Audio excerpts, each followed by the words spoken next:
Primeira Epístola de São Paulo aos Coríntios, capítulo 2, versículo de número 9. Mas, como está escrito, nem olhos viram, nem ouvidos ouviram, nem jamais penetrou em coração humano aquilo que Deus tem preparado para aqueles que o amam. Feche a Bíblia, coloque no banco, na cadeira e tome na mão da pessoa mais perfumada do seu lado e aperte a mão dele ou dela com carinho até eles falarem aleluia. Pentecostal que não faz barulho está com defeito de fabricação, não é? Vamos orar mais uma vez? Senhor, nós te exaltamos e te glorificamos. E nós entendemos que dentro de alguns minutos, e esta linda igreja ficará pequena para o tamanho da glória que o Senhor vai mandar do alto dos céus. Os que vieram tristes começarão a saltar de alegria. Os que vieram se arrastando não voltam se arrastando para casa. Hoje voltarão voando nas asas de um novo tempo. E antes que eu comece a ministrar a sua palavra, cerque este santuário com a sua glória. E num raio de 5 quilômetros, onde houver um demônio alojado, eu dou a esses demônios segundos para sumirem daqui. Porque se não sumirem, serão queimados pelo poder da sua glória, que aqui será derramada. Rasgue os céus sobre este lugar nesta madrugada. Manda anjos de fogo descerem aqui. Que estes anjos desçam trazendo brasas de fogo nas mãos. Comecem a esparramar essas brasas entre nós. E onde houver um crente cheio do Espírito Santo, pega ele nesta noite, Jesus, e mostra o caminho da verdadeira e poderosa adoração. Fala conosco, fica conosco. É o que eu te peço agora e sempre. E toda a igreja diz: os que podem, tomem o seu assento aplaudindo a Jesus porque Ele é bom. Eu estava pensando no que pregar, no que falar, no que repartir com os senhores e as senhoras, e o Senhor trouxe à minha memória o texto que eu li. O texto que eu li não é um texto para ser pregado em cultos normais. Não é um texto para ser pregado em cultos evangelísticos. Até porque nos cultos normais, nos cultos evangelísticos, sempre vem aqueles crentes mais acomodados. Vem aqueles crentes que estão com a vida ganha. Só vem para culto de vigília quem está lascado, gente. Eu tenho experiência desde criança. Só vai para vigília quem já tentou de tudo. É por isso que culto de vigília é o culto mais barulhento que tem. Porque a pessoa não tem mais nada para perder na vida. Ela não está nem aí para quem está do lado esquerdo, do lado direito. Ela quer agarrar o anjo e só soltar ele quando a glória de Deus descer. Então, na minha experiência com Deus, eu sempre falo, quando eu prego em vigília, eu peço ao Senhor que me dê o outro lado. Eu quero conduzir vocês hoje a uma caminhada, talvez não mais para este mundo físico. Quero conduzi-los a um mundo sobrenatural, porque eu estou em uma igreja que acredita no poder dos dons do Espírito Santo. E em madrugadas como essa, o Senhor pode trazer presentes espirituais. E você pode sair daqui tomado em uma unção que você jamais sonhou existir em sua vida. Alguém acredita nessas coisas aqui? Robson, mude a música para mim.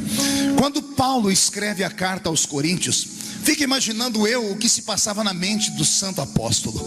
Paulo, quando planta a igreja de Corinto, ele não é um ancião velho que escreve cartas profundas, como as suas epístolas paulinas entregues aos Gálatas ou aos Tessalônicos.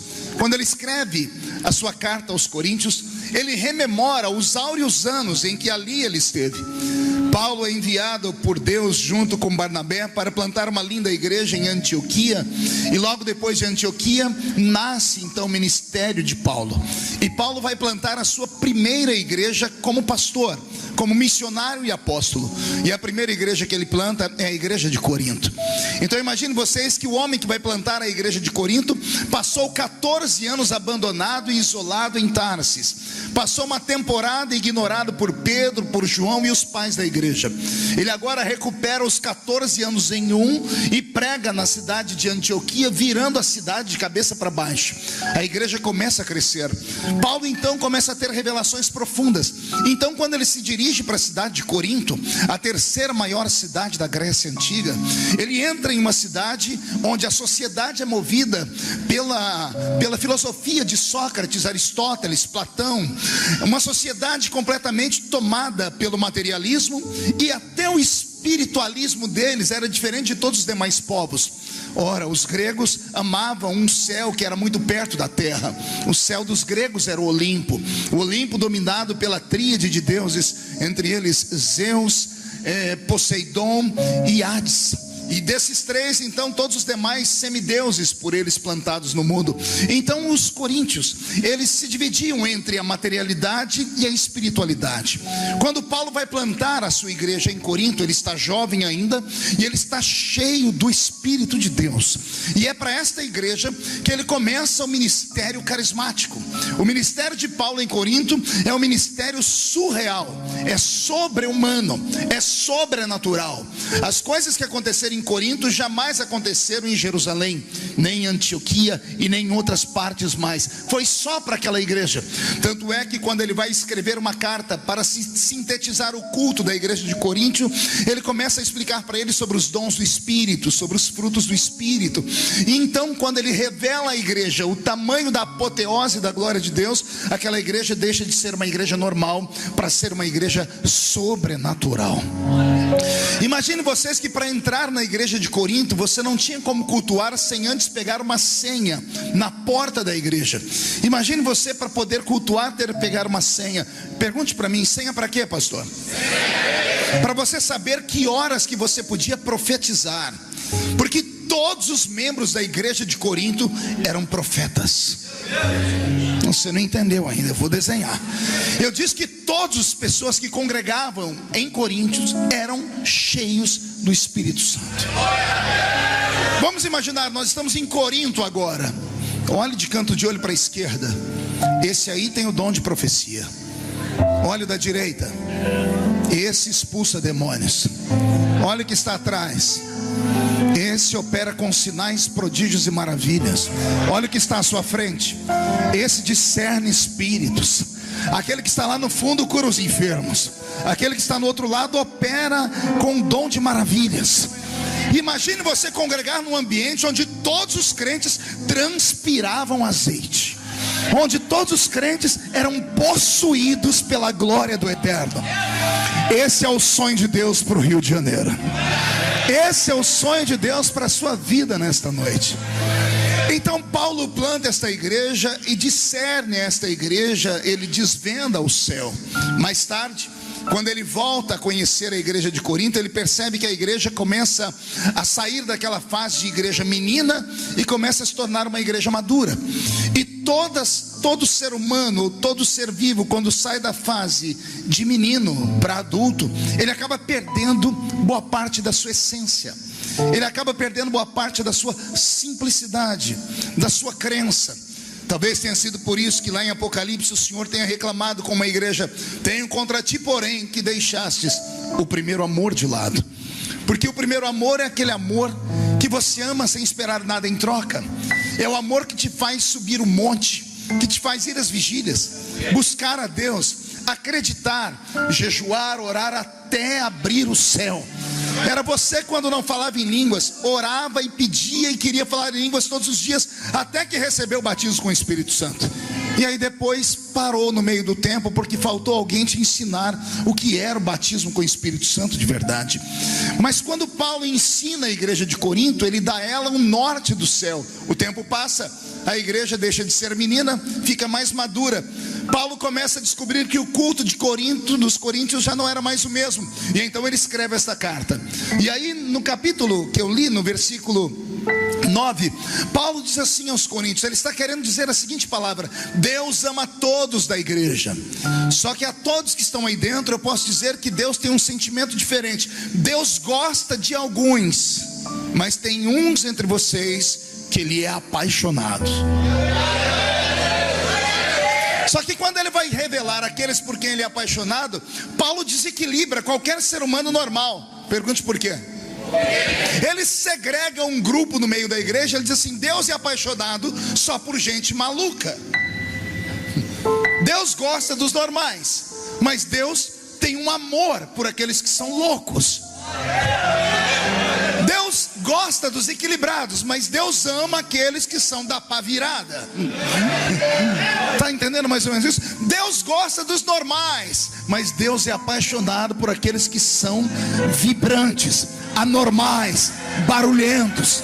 Deus é apaixonado por eles.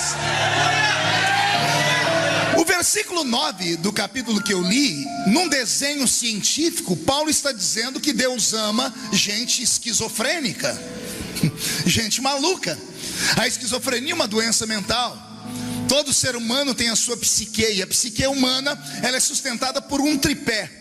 Toda mente humana, ela é sustentada por 3 perninhas. Quando uma das perninhas tombam, a mente humana se dissolve, a pessoa fica louca. Por exemplo, todo ser humano normal só vê o que todo ser humano normal vê. Quando um ser humano vê o que ninguém está vendo, alguém diz: você precisa ir ou num centro espírita, ou lá naquela igreja, ou você vai para o hospital. Todo ser humano normal só ouve o que todo ser humano normal ouve. Mas quando existe no nosso meio alguém que escuta vozes, alguém diz: ou você vai no centro espírita, ou vai naquela igreja dos crentes, ou você vai para um hospital de loucos. Todo ser humano normal só sente o que todo ser humano normal sente. Está um frio de rachar lá fora, todo mundo de blusa de lã, e tem um de camisa regata, camiseta regata. Alguém diz: gente, interna ele porque ele é louco, porque ele está sentindo diferente de todo mundo. Era para todo mundo estar sentindo frio, mas ele está sentindo calor, e vice-versa. Então toda vez que um ser humano vê o que ninguém vê, ele é esquizofrênico. Quando ele ouve o que ninguém ouve, ele é esquizofrênico. E quando ele sente no sentido contrário, ele é esquizofrênico. E a esquizofrenia é tida como uma patologia horrível. Ninguém quer ficar do lado de um louco. Aí Paulo, quando escreve aos Coríntios, ele diz: Deus gosta dos normais, mas ele ama os esquizofrênicos. Está aqui. Olha o que ele diz: aquilo que os olhos não viram, aquilo que os ouvidos não ouviram, aquilo que não subiu ao coração humano, é o que Deus tem reservado para aqueles que Ele ama. Deus ama. Eu quero, com todo respeito, pedir àqueles que são normais que não me levem a mal, mas eu vim nessa madrugada pregar só para gente louca aqui dentro, porque só loucos entendem a linguagem que eu tenho para pregar. Respire fundo aí, venha comigo numa viagem. Quando Deus criou a raça humana, Deus deu ao homem 5 talentos. Quantos talentos eu disse? Deus deu 5 talentos que a ciência colocou o nome de serem sentidos. Seriam 5 sentidos. Entenda que estes 5 sentidos Deus não deu a todas as criaturas por Ele criado. Deus não criou só homens, Deus criou anjos e criou animais irracionais. Nem anjos e nem animais irracionais têm os 5 sentidos. Somente o homem tem os 5 sentidos. Quais seriam eles? Visão, audição, tato, paladar e visão. Repetindo: visão, audição, paladar, tato e olfato. Só assim que eu nunca me troco, eu tenho que ir apontando os dedos. Deus deu esses 5 sentidos para os homens. Pastor, os anjos não têm esses 5 sentidos? Não, não tem. Anjo não tem paladar, porque anjo não come. Anjo não tem olfato, porque ele não precisa respirar. Ele não precisa, ele não tem um pulmão para receber oxigênio. Nós só sentimos o cheiro porque nós temos um pulmão para colocar oxigênio. O anjo não precisa disso.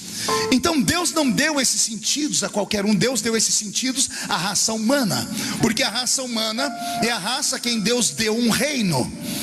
Deus não deu reino aos anjos, Deus não deu reino ao diabo, Deus deu reino à raça humana. Não existem 3 reinos, como as pessoas sempre dizem. Até eu já preguei, porque eu errei. Muitas vezes me ensinaram no culto, me diziam que o diabo tinha um reino, o reino das trevas. Aí eu fui procurar onde fica o reino das trevas, nunca encontrei. Não, pastor, e o inferno? Pois é, se o inferno é o reino das trevas, nem lá o diabo manda, porque a chave do inferno Jesus tomou da mão dele. Só existem dois reinos: o reino dos céus e o reino da terra. Vou repetir: só o reino dos céus e o reino da terra. Aí Deus olhou para esse mundo e disse assim: sabe o que eu vou fazer? Eu vou plantar o reino dos céus na terra. Jesus entrou nesse mundo dizendo o quê? Eis que eu vos trago o reino de Deus. O reino de Deus está implantado nesta terra. Então o diabo morre de ciúmes de mim, de você, de Deus, de tudo aquilo que Deus fez, porque só existe o reino dos céus e o reino da terra. Então, para esses dois reinos, Deus deu aptidões e habilidades espirituais e habilidades materiais. A matéria funciona na matéria, o espírito funciona no espírito.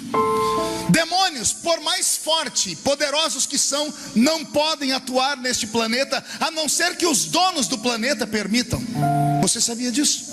Vou repetir: pode ser o maior de todos os demônios, pegue uma potestade maligna, pegue o maior deles, o todo poderoso deles. Se ele chegar aqui agora e tentar tocar em mim, ele não consegue, porque ele é etéreo, ele é eterno, ele é espírito, ele é translúcido, ele não é deste mundo, ele não tem átomos. Os átomos é que criam a matéria. A matéria é um presente de Deus para nós, para a raça humana. O diabo odeia o ser humano por causa disso. O diabo tenta nos imitar, porque ele tem ciúmes de nós. Pastor, como assim? Ninguém me falou isso. Pois o diabo tem ciúmes de você, e eu provo isso para você. Alguém aqui já passou perto de uma encruzilhada alguma vez? Quem já passou perto de uma encruzilhada? Alguém lembra do sacrifício que estava na encruzilhada? Desenha para mim, o que tinha lá? Galinha, farofa, cachaça, caldo, carne, vai, charuto, vela, pipoca. Pronto, todo mundo já viu. Pois bem, então escute bem. O diabo pede esses sacrifícios aos seus cavalos, e as pessoas que o amam vão e entregam para ele. Engraçado, ele é espírito, mas ele pede matéria. Ele é espírito, mas pede matéria. A matéria é dada para ele, sim ou não? Quando as pessoas vão embora, os demônios dizem: ó, grande Lúcifer, olha como eles te amam, te deram tudo aqui. Então, olha, tudo isso é para você. E o diabo se sente o cara. Só que olha a desgraça. Ele olha e olha e olha e olha. Ele não consegue levantar um grão de farinha. Se ele tentar pegar, ele não toca, ele é espírito. E se ele colocar na boca, ele não sente sabor, porque Deus não deu paladar a ele. Ele não sabe o cheiro e o perfume que tem a comida, porque isso Deus deu a mim, deu a você, não deu a ele. Não, você quer virar esse lugar do avesso? Respire fundo aí. O Todo-Poderoso do inferno está olhando o sacrifício com os olhos, lambendo com a testa. Aí de repente chega uma criaturinha desse tamanhozinho assim, uma formiga. A formiga chega no sacrifício dele, ela põe nas costas um grão de farinha e vai embora. E o diabo perde para uma formiga. Mas tem coisa pior, pergunte o quê? Aquele cachorro que ninguém quer, lazarento, rabugento, fedido, cheio de mosquito em cima dele, todo mundo chuta o infeliz. O Todo-Poderoso do inferno olha o diabo chegar perto do sacrifício, o cachorro abocanha o frango, a galinha, pega tudo e leva embora, e o diabo não pode fazer nada. Mas tem coisa pior do que isso, pergunte o quê? Aquele bebum que ninguém dá nada por ele, aquele cracudo que ninguém dá nada por ele, que ninguém consegue fazer nada por ele. Ele chega no sacrifício do diabo, pega o litrão e manda para dentro. E o diabo perde até para uma formiga, o diabo perde para um cachorro e perde para um bebum. E ele vai querer enfrentar você? Dá na cara dele! Dá na cara dele!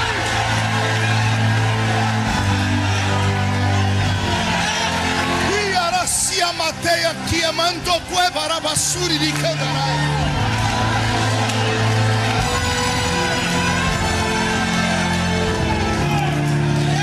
Segura aí.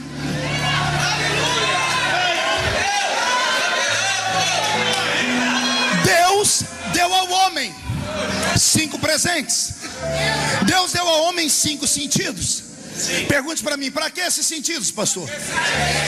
Os 5 sentidos que Deus deu ao homem é para que o homem perceba o seu reino. Os 5 sentidos naturais faz o homem perceber o reino natural que está perto dele. Com os olhos eu enxergo vocês, vejo as cores. Com o tato eu sinto a densidade dos objetos. Com o meu olfato eu sinto o perfume. Com a minha boca eu sinto o paladar. Com os meus ouvidos eu ouço vozes. Então esses 5 sentidos fazem o mundo físico ser real para mim. Vou repetir, os 5 sentidos naturais que Deus deu ao homem faz o mundo físico ser real para ele.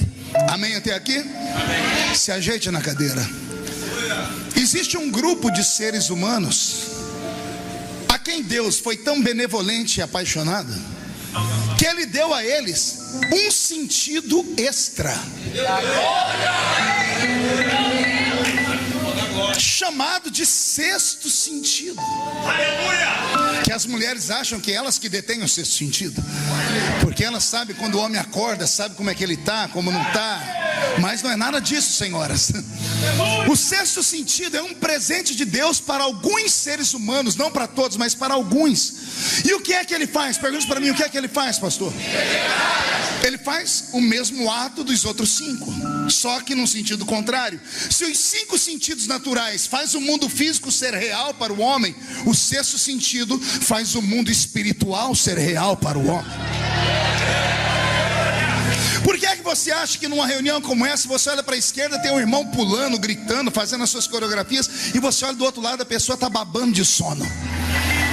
Por que você acha que enquanto o pregador prega, uns dá grito, pula e os outros roncam? Por que você acha isso? É simples, é porque nem todos têm o 6º sentido. É simples, é só isso. Pastor, isso aí é conversa para boi dormir. Leia a carta aos Coríntios, você vai ver Paulo dizendo assim: quando eu preguei em Corinto, eu encontrei 3 tipos de pessoas. Eu encontrei o homem natural, o homem carnal e o homem espiritual. Olha o tamanho da bagaça. Eu encontrei o homem natural, o homem carnal e o homem espiritual. Quem são os 3? O homem natural é aquele que nos visita pela primeira vez. O homem natural é aquele que nasceu só uma vez. Ai, Jesus. O homem natural nasceu quantas vezes? E o homem espiritual? 2. O homem natural nasceu e o homem espiritual. Agora a pergunta que não quer calar: por que a gente tem que nascer de novo? Ah, pastor, a gente tem que nascer de novo para a gente se tornar filho. Ora, Deus poderia muito bem ter nos adotado. O filho adotado também é filho, é chamado de filho do coração. Sim ou não? Sim. Mas Deus não queria te adotar. Deus queria que você nascesse de novo, porque todas as vezes que nasce um ser, esse ser nasce com características genéticas da família. Ai, meu Deus, posso caminhar por aqui? Todas as vezes que nasce um ser, esse ser nasce com características genéticas da sua família. A pessoa que nasce herda características genéticas do pai e da mãe: cabelo, olhos, perna, braço, cor da pele, biologia pura. Então quando Deus disse: eu quero que você nasça de novo, Ele quer que você nasça de novo para que você passe a herdar características genéticas do seu novo pai. Não entendeu? Eu vou desenhar de novo. Deus diz assim: aquele que aceita o meu filho como salvador, eu quero que nasça de novo. Eu não quero te adotar, eu quero que você nasça para você herdar características genéticas minhas. Eu quero que você herde características genéticas minhas. Pastor, só pode dar um exemplo de uma característica genética que eu herdei de Deus Pai? É claro que eu posso. Por exemplo, você lembra antes de você ser crente como você era? Todo mundo pisava em você, você andava de cabeça baixa, você se sentia o verme do carrapato, com depressão, opressão, era uma coisa horrível. Você chorava, quando alguém perguntava se você tinha pai, você dizia: nem mãe. Você queria se matar toda hora. A pessoa aceitava um cabresto em cima dela, aceitava as pessoas pisarem em cima dela. Você era um ser humano sem sentido na vida. Bastou virar crente, agora não aceita mais nada de derrota. As coisas começam a apertar, ao invés de você ir dormir para casa, se trancar num cantinho, olha você aqui na vigília gritando. Ora, o que é isso? Deus nunca aceitou derrota. Você é filho de Deus, você herdou essa característica dele. A derrota nunca vai tocar você. Nunca vai tocar você. Deus nos deu características espirituais. Que pena que a igreja está perdendo isso. Que pena que nós passamos tanto tempo num culto, às vezes como esse ou em outros, e falamos tantas coisas ruins, falamos tantas coisas sem sentido, atacamos as pessoas gratuitamente, batemos em pastor, batemos em itinerante. O pobre do itinerante é um saco de pancada. O pobre do itinerante não presta para nada, coitado. Só presta para ir pregar na igreja e levantar o moral do povo. Quando vai embora, todo mundo espanca ele. Quem fala de itinerante é porque morre de inveja dele. Não tem o dom que ele tem. Deus não deu o dom da itinerância para qualquer um, não. Isso não é para quem quer, é para quem Deus chama. E quando Deus chama o itinerante, amigo, você pode falar o que quiser dele, Deus sempre vai honrar essa pessoa. Porque a chamada do itinerante não vem da horizontal, ela vem da vertical. Mas voltando, tantas coisas boas para falar, e nós estamos nos perdendo. E ao nos perdermos, nós não deixamos nenhum tipo de legado para os jovens que estão vindo por aí. Os nossos filhos já não tem mais espiritualidade dentro deles. A nossa juventude é uma juventude completamente perdida. Os crentes entram dentro de uma igreja como essa ou em outras, vêm para ouvir algumas mensagens que massageiam os seus egos. Eles postam no Facebook: vou hoje no culto para ver o que Deus tem para mim.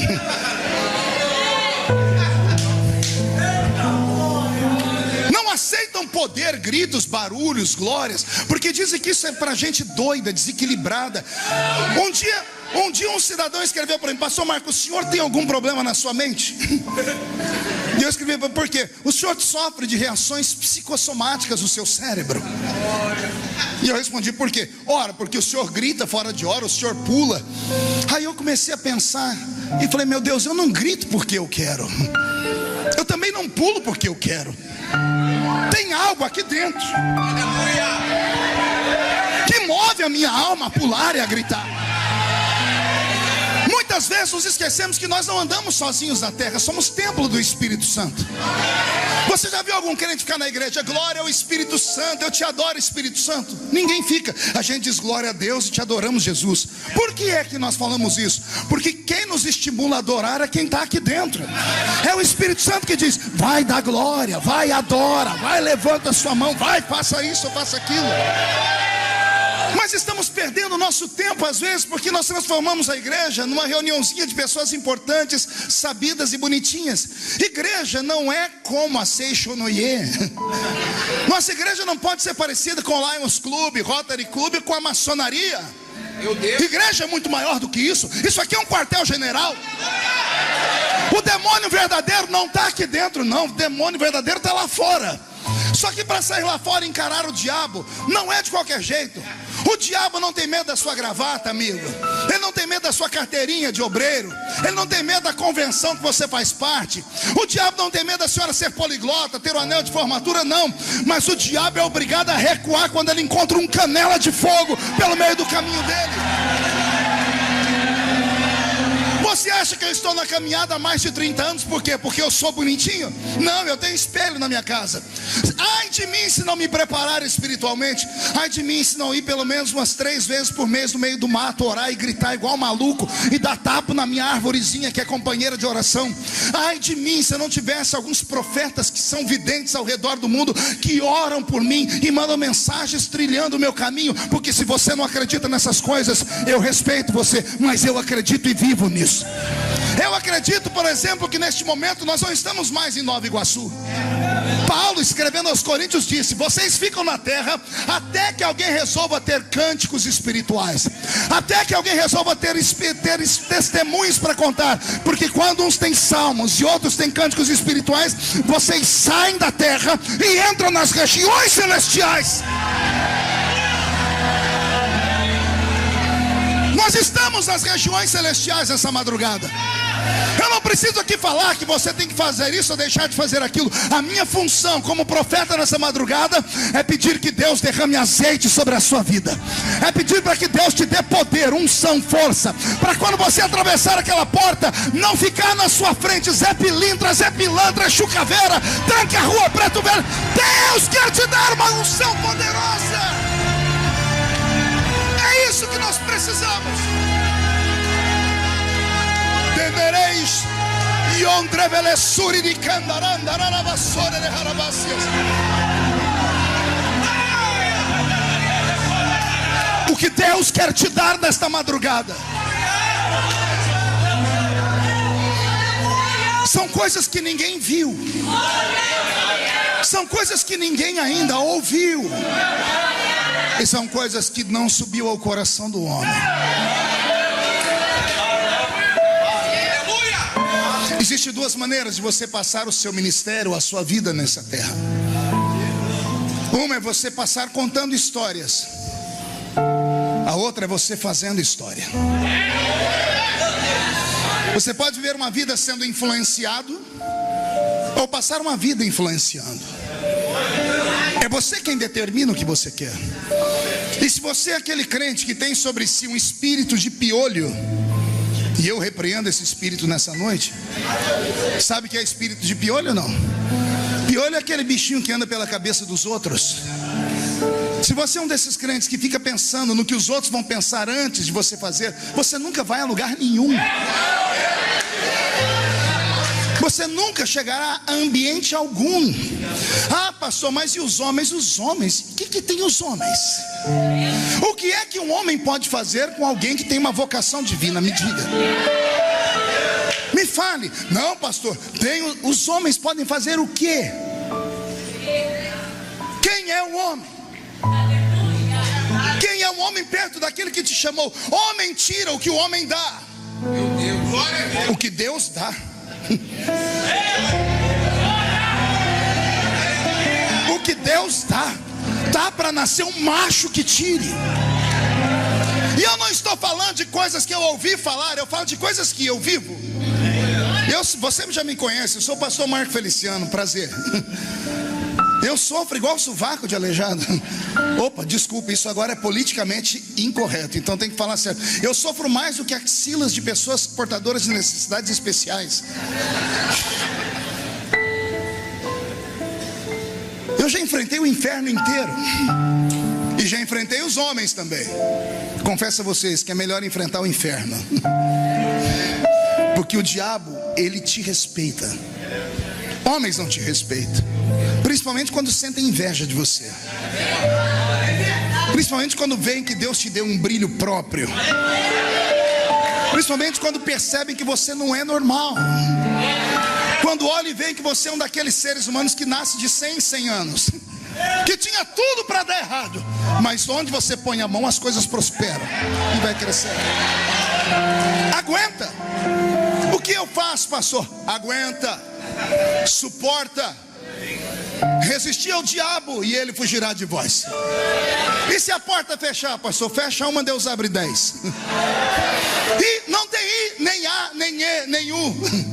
Aquele que sabe que está no centro da vontade de Deus, se levantar 11.000 demônios contra ele, 1.000 cai de um lado, 10.000 cai do outro lado, e ele não pode ser atingido. Mas para isso você tem que acreditar em si mesmo.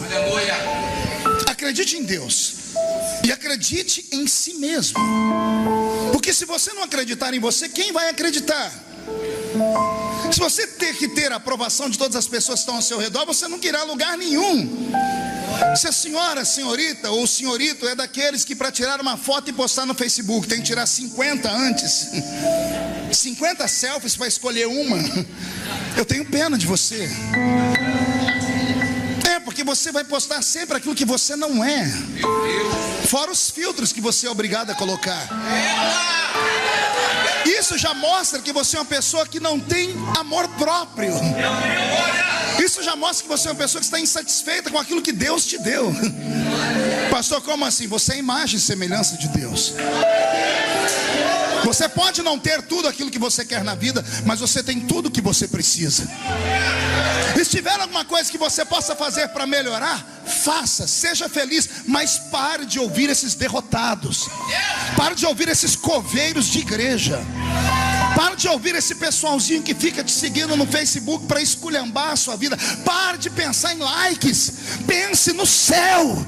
Pense naquele que te ama. Pense que é um Deus que pode te pegar do monturo e te colocar no alto de uma montanha. Pense num Deus que pode te dar coisas que Ele nunca deu a ninguém. Mas Deus só fará isso se você for amigo dEle. Seja amigo dEle.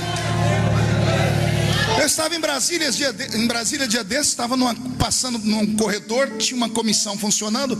Os deputados me viram e me chamaram: ô pastor Marcos, o senhor pode entrar aqui? Eu falei: posso. Cheguei lá, tinha uns deputados, eu falei: pois não. Um deles falou assim: ô pastor, o senhor pode fazer uma reza brava para nós aqui? E eu falei: tem que ser braba? Ele falou: tem. Então vamos fazer uma reza braba. Juntei eles, fizemos uma rodinha, peguei na mão, começamos a... Falei: vamos rezar. E fiz aquela oração de crente de monte, sabe? Você grita, pula, fala em línguas. Eu já abri o olho de vez em quando, tinha uns que faziam assim, opa! E orando, e foi. Quando eu terminei de orar, soltamos as mãos. Uns estavam assim, ó. Nossa, arrepia tudo a gente. Um falou: ô pastor, seu santo é forte, né? Falei: você não sabe quão forte é o meu santo.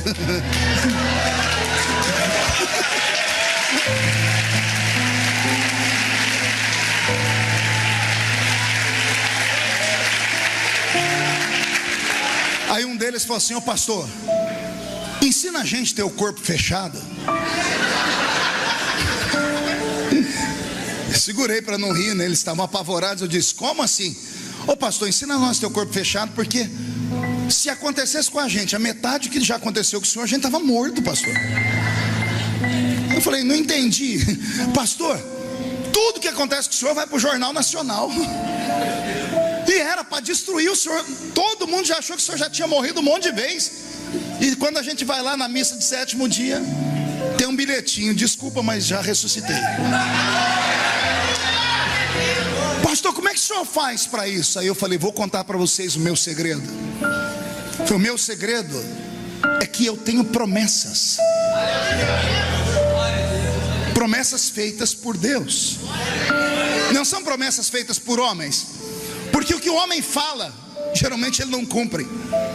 O homem promete sentado e não sustenta em pé. O homem promete na hora da emoção, ou quando quer alguma coisa sua, e depois ele te abandona. Deus não. O Senhor deixou no Velho Testamento escrito: não sou homem para mentir, não sou filho do homem para me arrepender das coisas que eu falo. Quem tem promessa de Deus está imortalizado em vida, até que se cumpram as promessas que Ele te fez.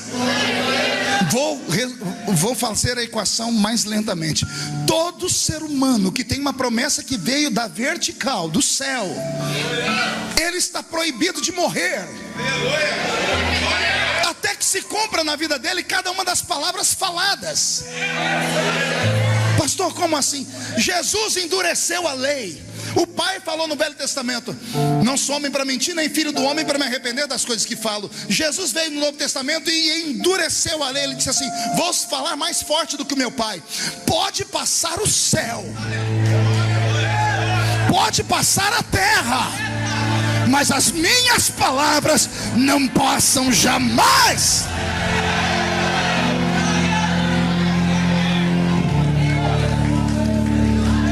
Aí uns deputados falaram: pastor, como é que faz para a gente ter essas promessas? Eu disse: na cidade de vocês tem igrejas? Aí um falou: nossa, tem uma igrejona. Ela falou: não, já começou errado. Falei: tem alguma igreja, deixa eu desenhar, tem alguma igreja pequenininha e barulhenta? Aí um levantou: na minha lá tem um povo que grita sem parar. Eu falei: é nessa que você vai.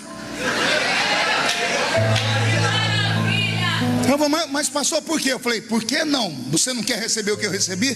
Vai nessas igrejinhas, daquelas irmãzinhas do coque, daquele povo que só tem 2 dentes na boca, o zagueiro e o atacante, analfa de pai e beta de mãe, e senta lá no meio daquela igrejinha. E o que é que eu faço, pastor? Não precisa fazer nada, só entra e senta.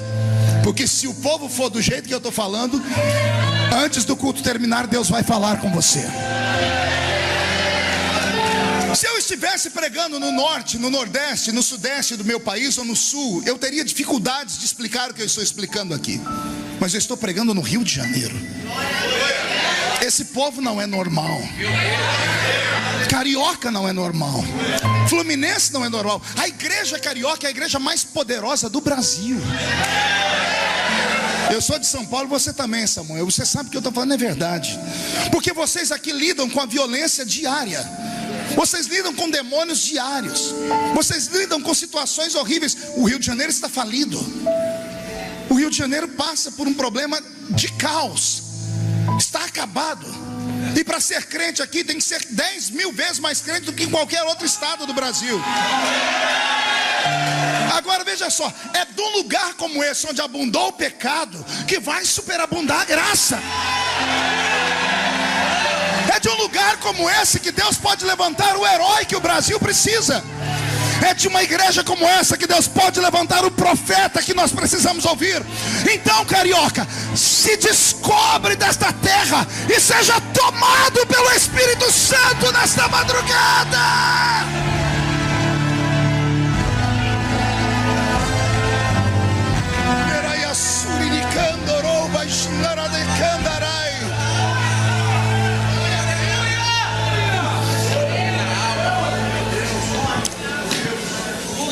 Eu me reuni com a minha família dia desses, estava em oração, sentei na minha cama, minha esposa ficou do meu lado e veio minhas 3 filhas. Eu tenho uma filha de 22 anos, uma de 16 e uma de 15. Fizemos um culto naquela cama. Terminou o culto, cada uma ia se dirigir para o seu quarto. Eu disse: eu quero orar por vocês. Aí todo mundo se abraçou em mim e eu comecei a orar. E o Espírito do Senhor me deu uma oração. Eu me emocionei muito na oração. E Ele falou comigo: por onde você passar, quando eu te lembrar, refaça essa oração. E a oração foi essa: Deus da minha infância, visita os meus filhos.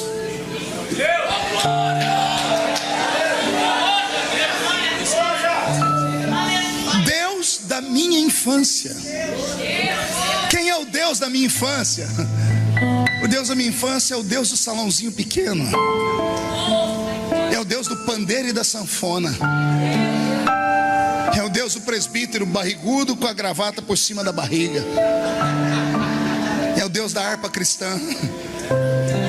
É o Deus do hino 15 da harpa. Ó, como cego eu andei e perdido eu vaguei, longe, longe do meu Salvador.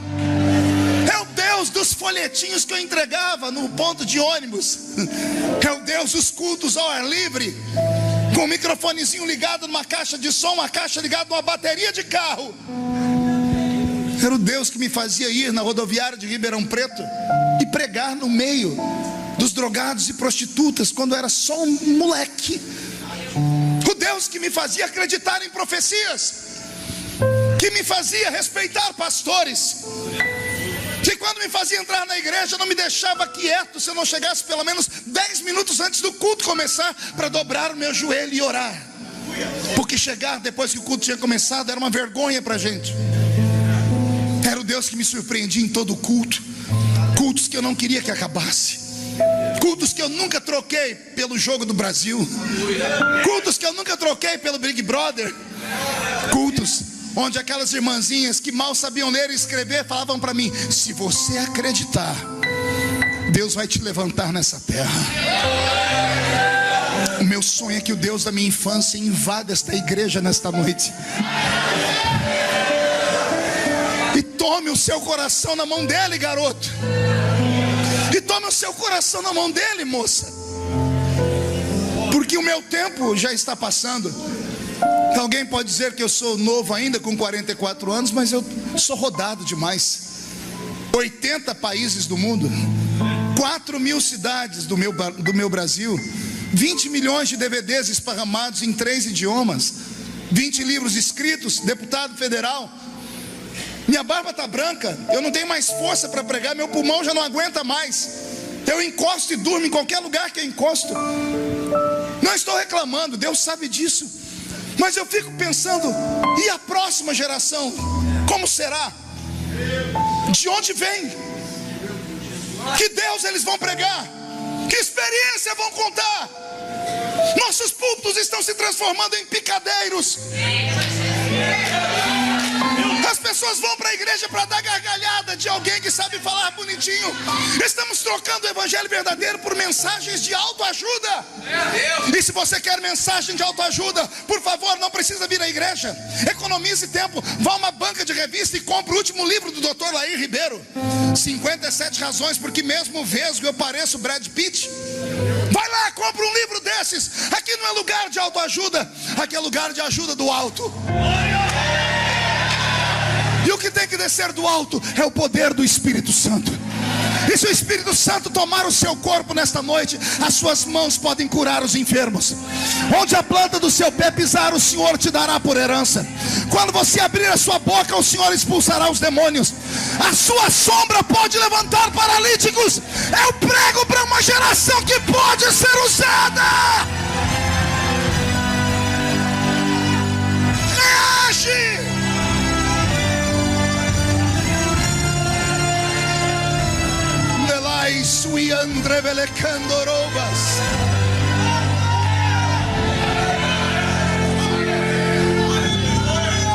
E a esses crentes faladores, deixo só um recado, que quando olham para mim dizem assim, mas ele mudou.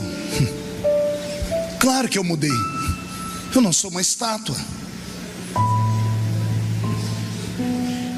Quem usa o Bombril já há mais de 15, 20 anos, sabe que a embalagem dele muda, porque tem que ficar moderna, mas o conteúdo é o mesmo. Alguém entendeu aí? Eu mudei por fora e para melhor. Minha mulher falou assim, meu Deus, você está mais bonito agora que quando a gente se casou. Deus tem feito um milagre na sua vida. Mudar por fora não é o problema é quando você muda por dentro. Porque se você entrasse aqui dentro e só me ouvisse pregar de olhos fechados, você ia ouvir a voz do menino da Vila Tatu, do menino que começou a pregar 30 anos atrás e nunca parou até hoje. Mas nós medimos as pessoas pela roupa, pela aparência, medimos as pessoas por momentos únicos, esquecemos tudo que a pessoa fez. Esse é um defeito que a igreja tem. A igreja tem um defeito maligno. Faça 99 coisas boas e vão te chamar de anjo. Depois faça só uma coisa ruim e o seu passado é todo esquecido. Isso é a igreja. O Deus da igreja não é assim. O Deus da igreja, segundo Jó, tem uma balança na mão dele e ele pesa tudo aquilo que o homem faz. E enquanto tiver equilíbrio aqui dentro, vá em frente, toque o barco. Se caiu, levanta, sacode a poeira e dá a volta por cima. Sai em busca dos seus sonhos, lute pela sua casa, lute pelos projetos de Deus na sua vida. E nunca se esqueça que você, mesmo vivendo nesse mundo, você pode viver aqui com um pé no outro mundo. Os seus pés podem estar na terra, mas a sua mente tem que estar no céu. Você pode sair daqui nesta noite e ter encontros sobrenaturais. Os anjos de Deus estão te acompanhando. Deus pode te visitar nesta noite com sonhos proféticos. Deus pode te fazer acordar de uma maneira que quando você olhar para o espelho você não vai nem se reconhecer mais. Por quê, pastor? Porque Ele ama aqueles loucos crentes que eu estou falando aqui. Para você, a promessa de Deus nesta madrugada é essa: aquilo que os olhos não viram,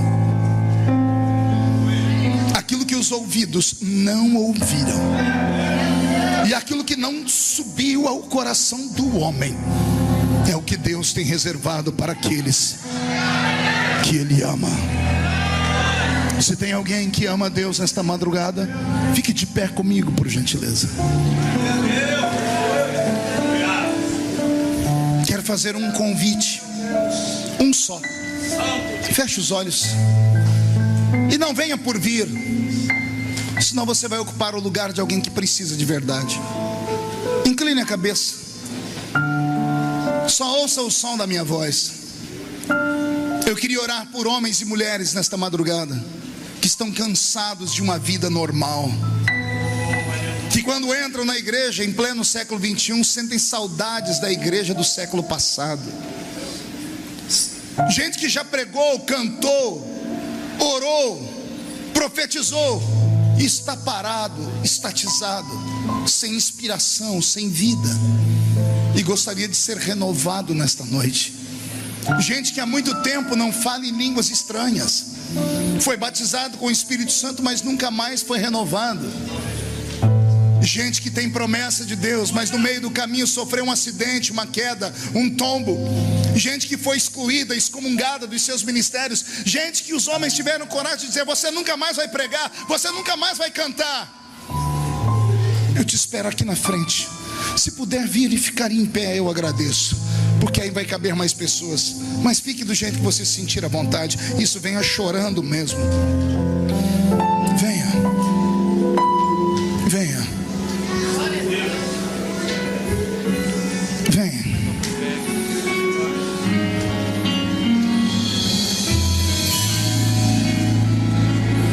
Deus vai mudar seu coração nessa madrugada. Incline a sua cabeça e aperte a mão do seu irmão com força. Meu Deus, estamos em guerra nesta madrugada. Eu tenho duas igrejas aqui reunidas. Eu tenho uma igreja que está com a vida no altar, que está cheia do Espírito Santo, que está em conformidade com a sua palavra e está tomada pela sua fé. Mas eu tenho uma outra igreja, Senhor, que está machucada.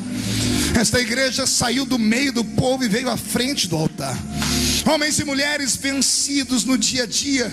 Talvez, ó Deus, vencidos porque são perseguidos, talvez porque a fé se esvaeceu. Eu não sei o que aconteceu, Senhor. Eu só sei que o Senhor hoje vai mudar a vida deles. Pai, se Tu estás nesta vigília como eu penso que estás, abre o céu sobre nós agora e comece a trovejar a Sua glória sobre nós. Traz sobre este lugar o poder da Sua palavra, transformada em unção. Renova aqueles que há muito tempo não falavam em línguas estranhas. E faz, Senhor, este lugar fumegar com a Sua presença. Revela, Senhor, revela a Sua presença, revela a Sua glória. Traz o céu sobre este lugar.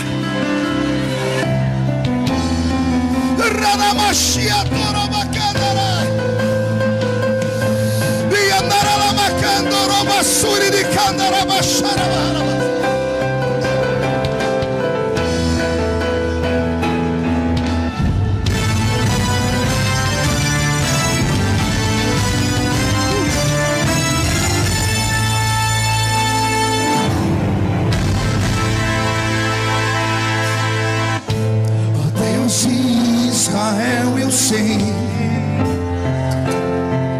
que eu não vinha a esse mundo para adorar outro rei. Os leões estão rugindo sem parar. Meu louvor incomodou a todos que são contra Ti, ó Jeová. Quero ouvir um coral cantando. Nada pode intercalar no louvor do meu coração. Dos manjares eu abro mão, dos palácios não quero não. Eis-me aqui como Daniel, com os olhos voltados pro céu, com o risco de morrer, mas o que me importa é te obedecer.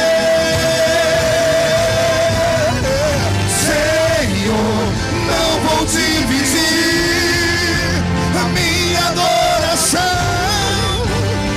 Exclusivo é o meu coração. Vivo só pra Ti. Não abro mão do céu. Até diante da morte eu prefiro ser fiel. Levante a mão direita para o céu comigo. Diga comigo: todos os demônios que lutaram contra a minha vida, contra a minha fé, eu ordeno, venha para a palma da minha mão agora. Feche a sua mão com força. Eu vou contar até 3. Você vai jogar no chão e vai pisar em cima. E aí você vai abraçar 7 pessoas e vai dizer a elas: nesta madrugada Deus está te dando a unção de Daniel, a unção para vencer o diabo e tocar os céus. 1, você nunca mais será o mesmo. 1,5, sua família vai sentir orgulho de você de novo. 2, quem viver verá para ver onde Deus vai te colocar. 2,5, Nova Iguaçu será chamada de capital do avivamento no Rio de Janeiro. 3, jogue no chão, pise em cima. O louvor do meu coração. Eu abro mão. Abrace, abrace, abrace, abrace. Esse aqui como Daniel, com os olhos focados no céu, com o risco de morrer, mas o que me importa é te obedecer. Senhor, não vou te pedir a minha adoração, exclusivo é o meu coração. Vivo só pra ti, não abro mão do céu, até diante da morte, prefiro ser fiel.